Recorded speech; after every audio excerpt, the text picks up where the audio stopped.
manera muy irresponsable, muy ligera y algo peyorativo también, lo ha expresado el gobierno a través de diferentes voces, como que no se tratara de vidas de personas que han sido truncadas al ser capturadas sin deber nada a la justicia, sin haber cometido delitos, sin pertenecer tampoco a ningún grupo criminal o a una pandilla. Y creo que ese rostro de lo que implica el régimen de excepción hay que visibilizarlo porque no es cosa menor. O sea, eso es violentarle los derechos a las personas y son miles, según los registros que algunas organizaciones daban a conocer en el marco del primer año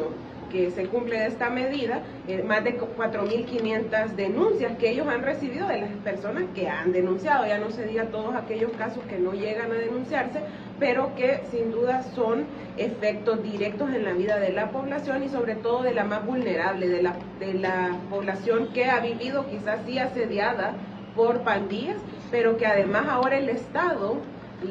también ha, digamos, cometido abusos y está criminalizando la pobreza. A esto también se le debe sumar el caso de las muertes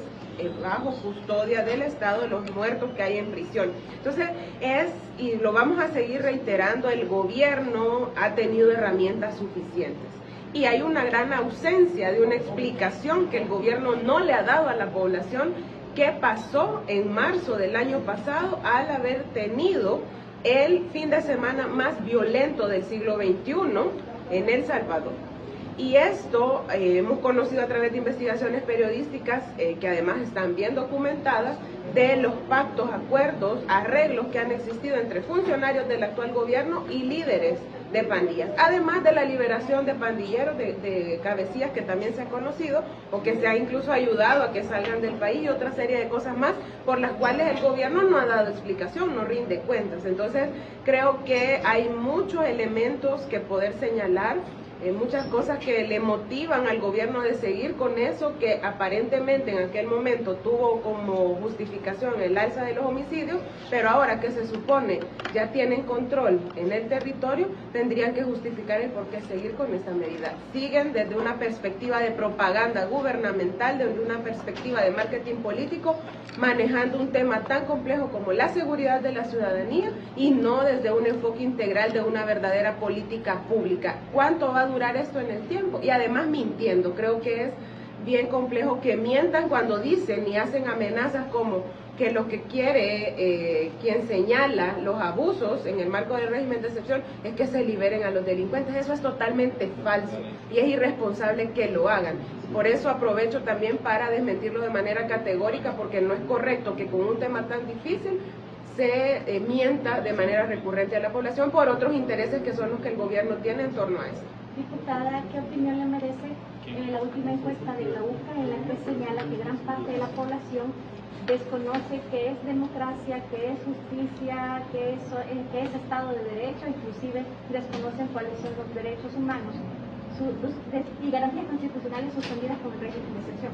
Bueno, creo que nos debe de llevar a la reflexión a todo el país en torno a la educación cívica y democrática que hemos tenido a lo largo de los años. Creo que es importante visibilizar eso porque al final obviamente la población tiene necesidades diarias, necesidades que ir solventando y a veces no se hace la reflexión en torno a estos temas. Creo que lo más importante es que quienes tenemos la oportunidad de estar en un espacio como la Asamblea Legislativa de toma de decisión, poder incidir en cómo también darle un rostro más real o que la gente pueda entender qué implica que te violenten los derechos humanos, qué implica que una sola mano controle todas las instituciones del Estado como es ahora con este gobierno autoritario que tenemos, donde no existe Contraloría porque él tiene el control de todas las instituciones y eso ha quedado claro desde el primer momento de este periodo legislativo cuando le dio el golpe al órgano judicial. O sea, si una gente había violentado sus derechos y lo está experimentando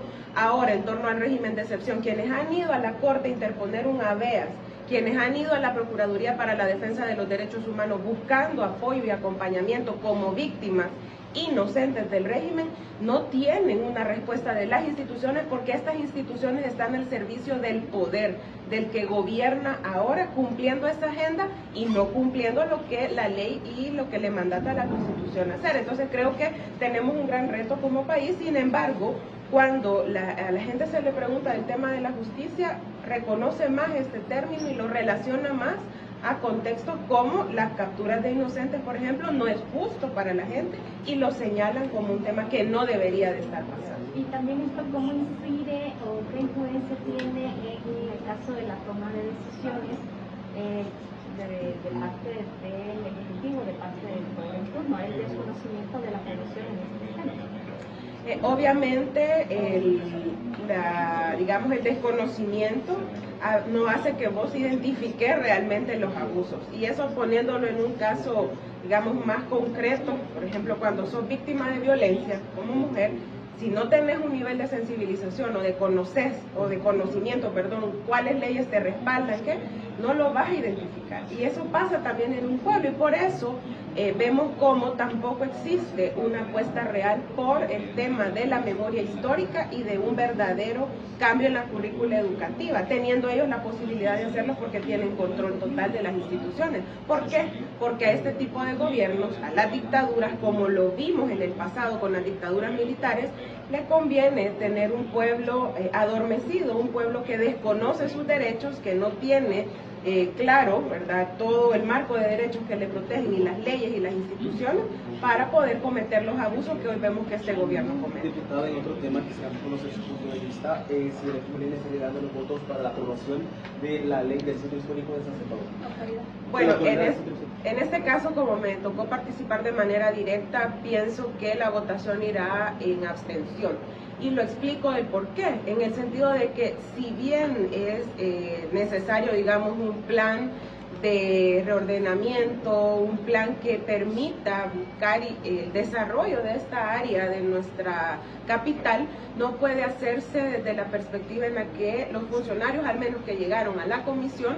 planteaban y explicaban, dejando de lado aspectos que son fundamentales en cuanto a las poblaciones más vulnerables de nuestro país. El caso de los vendedores, aunque digan que no vive nadie en esa zona, hay lugares que se utilizan para vivienda y por lo tanto ese tema está ausente. Y hay que traer en cuenta también que la ley en su gran mayoría no trata del tema de la autoridad o desarrolla, digamos, más elementos de lo que la autoridad del centro histórico va a tener como función, sino que la gran mayoría de los artículos, según mi última cuenta, eran 22, al final quedaron 44, o sea, la mitad de los artículos va orientado al proceso de embargo, de la expropiación de propiedades y otros elementos que desde nuestra perspectiva de desarrollo económico no son coincidentes, como el tema de seguir en una lógica de injusticia tributaria, perdonándole impuestos a los ricos, a los que pueden pagar, y castigando a la gente más pobre, porque los incentivos fiscales es otro tema que va ahí, y el tema de que le dan capacidades a la autoridad de endeudarse cuando ya sabemos que los niveles de endeudamiento de nuestro país son alarmantes y ellos siguen buscando válvulas de escape o mecanismos alternos a los que ya la ley le da para seguir endeudando al Salvador. Antes de para anotar ese tema, ¿cómo ve el hecho de que, por ejemplo, se le quitaría autonomía a la alcaldía? No sé si lo ve de esa manera, porque esa zona depende de la alcaldía de San Salvador. Con esta autoridad sería la autoridad la que tendría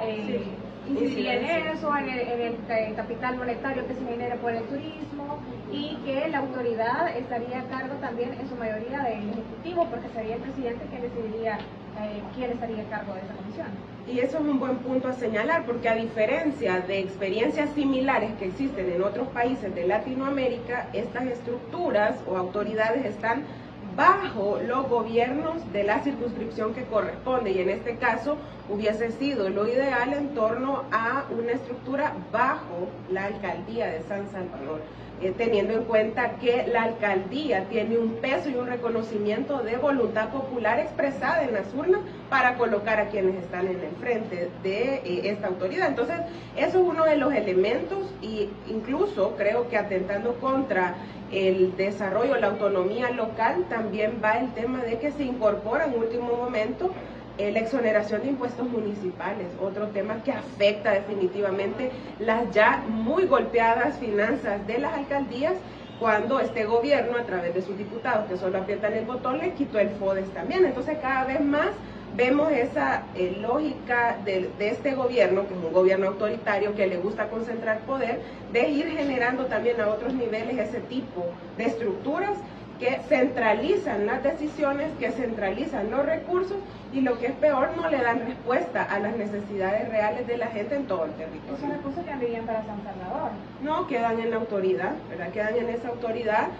Por eso digo, qué bueno hubiese sido que existiera más desarrollo de elementos como el tema del financiamiento de la autoridad en la ley, pero eso está bien escueto, no se desglosa mucho, hay solo unos literales. El mismo tema de las funciones, por ejemplo, hay algunos literales que quedan bien generales, bien ambiguos, que al momento de aplicarse pueden prestarse a cualquier cosa. Y por eso, al menos, no considero que podemos acompañar la votación. Y también, diputada, quisiéramos conocer su punto de vista sobre esa tragedia que ha pasado en México, donde lamentablemente los salvadoreños han fallecido de acuerdo al gobierno mexicano. Bueno, en primer lugar, expresar nuestra solidaridad a las familias de las víctimas. Ya se conoció pues oficialmente el día de ayer los nombres de quienes perdieron la vida en este trágico siniestro. Ahora creo que lo que la población que migra, que sale de nuestro país, va buscando obviamente un escenario con oportunidades que no mira en el país, que no se le dan en el país. Y creo que eso debe llamar a la reflexión también, y en esto que las autoridades no mientan, porque ha habido un discurso oficial de manera reiterada diciendo que ya no migra la gente, que hoy nadie quiere irse de El Salvador, cuando es totalmente falso, porque los datos de otros países que llevan un registro real y fidedigno del tema de la migración reflejan que El Salvador sigue en esa, digamos que la población salvadoreña sigue migrando, y ahora incluso por otros motivos. Y en esto creo que las autoridades deben de esclarecer lo más pronto posible el tema, y que el gobierno de El Salvador realmente asuma el rol que le corresponde, porque hemos tenido en este periodo de gobierno una Cancillería prácticamente dormida, no se cumple con el rol que corresponde, y en estos casos así lo menos que deben hacer es brindar todo el apoyo necesario a las familias que hoy han perdido a un ser querido. Y la última pregunta, diputada, quisiera conocer su punto de vista. ¿Qué pasaría, diputada, si hoy o en otra sesión plenaria ingresar a la propuesta del Ejecutivo a la Asamblea Legislativa para poder reducir el número de los municipios en nuestro país? Porque no se hubiese ido previamente. Bueno, no es de extrañarse que lo vayan a incorporar en modificación de agenda y pase con dispensa de trámite, teniendo en cuenta lo irresponsables que son cuando quieren llevar adelante su agenda de interés, de concentrar poder, de concentrar recursos, de endeudar al país, que lo hacen en cada plenaria. ¿Y usted ha escuchado algo de la posibilidad de que se dé hoy? Mira, hay tanto rumor que yo creo que hasta eso es parte de la estrategia del gobierno, y me parece realmente bien jugar con esos temas que tienen, digamos, también a la base un tema de identidad cultural, de los problemas reales en los municipios. Es bien irresponsable, porque la gente está al pendiente, y al menos creo que si un ejercicio de un reordenamiento territorial, de analizar si las circunscripciones que tenemos son o no necesarias, tuvo que haber pasado por un proceso previo de una amplia consulta, de un estudio sobre criterios reales, no solamente del territorio ni de la población, porque aquí se incorporan otras cosas que deberían estarse tomando en cuenta, pero al momento no se sabe nada. O sea, es un tema bien incierto, pero con lo irresponsables que son este gobierno y sus diputados en esta Asamblea Legislativa, no me extrañaría, porque el fin para ellos es claro: es modificar las reglas en torno al proceso electoral 2024 para beneficiarse, es para sus fines electoreros y no de cara a la resolución de los problemas de la gente o del ahorro, como algunos andan diciendo, porque nada tiene que ver eso, sino que obviamente aquí hay criterios de pobreza, de lejanía, el tema cultural, de la identidad. Si uno le pregunta a alguien en un municipio si quiere que su municipio desaparezca, la gente dice que no. Y eso obviamente tiene a la base del arraigo, las raíces que uno tiene en sus territorios. Entonces, todo proceso, si esto realmente lo quisieran hacer de forma ordenada y para, digamos, dar respuesta de mejor forma a los problemas de los territorios, no lo hubieran hecho o no lo harían como lo están manejando, porque lo dicen en el discurso, pero nadie sabe exactamente qué están pensando. Y tampoco es de extrañarse que vengan saliendo con una cosa chueca como usualmente hacen en sus propuestas, que a saber en qué va a parar, ¿verdad? Yo creo que eso tampoco lo podemos dejar de señalar, porque desde el primer día de este gobierno, y yo lo digo realmente lamentando que no existan capacidad técnica ni siquiera para desarrollar un buen proyecto de ley. Y ahí vienen después remendando las cosas porque se equivocan hasta en cosas simples de forma, ya no se diga de fondo, con estos temas que podrían tener después repercusiones más complejas.